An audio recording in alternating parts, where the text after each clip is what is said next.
From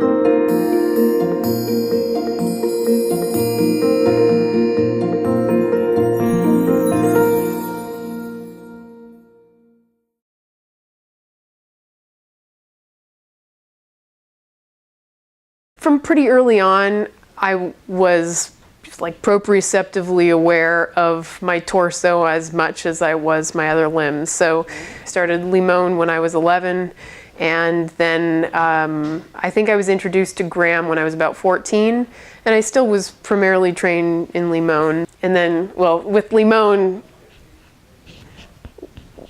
the torso was fifth limb. When I graduated from Juilliard, I started working with the Doug Verone company, and all of the limb movement I discovered, at least this was my way in. I figured that the more proximal the initiation could be, the more real and like satisfying and right it felt. When I first started doing the movement, I felt like I was playing a role, that I was kind of trying to be a dancer doing Doug Verone choreography, and I could see that it looked more like it had more integrity on some of the other dancers. And then I realized that they weren't throwing their arms from their forearm, they were like throwing their arm from their scapula.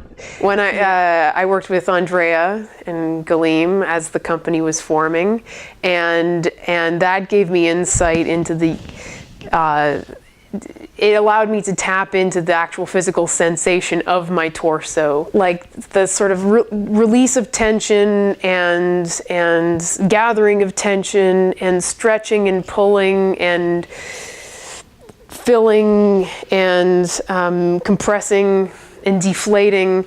Like all of these activities can happen within the torso, at least in your imagination. And if it's happening in your imagination, it makes the movement play out differently. As I teach, of course, what I teach has to do with what I have discovered on my own, and also what I've learned from other people. I sort of teach the torso as like the fifth limb.